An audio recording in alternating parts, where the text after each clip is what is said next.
Gentlemen, I propose hosting the World's Fair in Knoxville, Tennessee. What? Yes, sirs, we want to host the World's Fair in Knoxville. That's preposterous.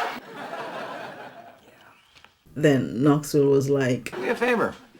Say preposterous again. You're crazy. Get away from me. Oh, come on. just kidding. But they were not happy about this proposal, ridiculing Knoxville for wanting to be among the bigger cities to host the World's Fair, even calling Knoxville the scruffy little city. Welcome to Some Stories of Mine and to the series This Happened Here. Today we'll be continuing a look at Gay Street, Knoxville, Tennessee.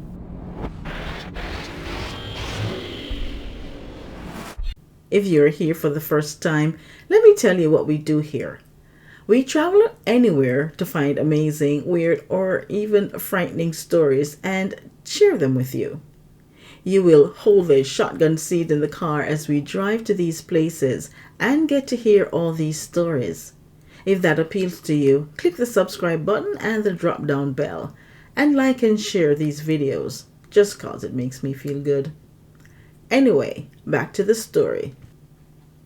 So after calling Knoxville the scruffy little city, which we haven't got over by the way, we got our wish and had an amazing fair. To prove it, we still have a well intact Sun's Fair, the Tennessee Amphitheater,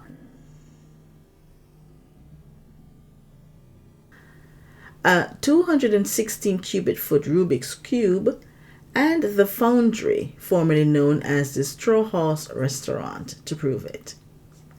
The president at the time, President Ronald Reagan, opened the World's Fair at the Court of Flags in Knoxville in 1982. Ladies and gentlemen, it's a special pleasure for me to be here this afternoon in the shadow of the Sun Sphere, a symbol of energy potential near the banks of the Tennessee River, whose force we have tapped for centuries. All Americans can be proud of this World's Fair that we open today. For the next 6 months, we'll be host to representatives of 22 nations, more countries than have participated in any world exposition in more than a decade. Here in Knoxville, in the Tennessee foothills, the world will share its knowledge, accomplishments, and hopes for tomorrow. This was known as the Knoxville International Energy Exposition, under the theme Energy Turns the World. The fair was held from May 1st through October 31st, 1982. It was the last successful World's Fair held in America. More than 22 nations, 50 organizations and companies participated in the fair that year, and over 1 million visitors attended. Knoxville was now standing beside cities such as Chicago's World's Fair in 1893 and 1933, St. Louis in 1904, San Diego 1915, New York 1939 to 1940, and 1964. Seattle in 1962, and San Antonio, Texas in 1968, showing the world that this little scruffy little city of Knoxville is strong, gaining its strength from the people, often pulling itself out of the ashes, literally, twice. At 3 a.m. on the morning of April 8, 1897 on Gay Street, in 3 hours, a fire destroyed what was known as the most magnificent business block in the city. The fire was first discovered in the elevator shaft of the Hotel Knox, which was in the center of the row. As soon as the fire was discovered, the alarm was sent out. But the fire moved through the 3-story structure so rapidly that most of the guests sleeping at the hotel died in the fire. And by the time the firefighters got there, there was nothing much they could do. The fire was already spreading to the north and south, devouring buildings after building on each side. The fire was so intense that the firefighters could not even get close enough to put it out. The fire was spreading faster than the Knoxville firefighters could handle. The word was sent out, and a trainload of firefighters from Chattanooga came to help.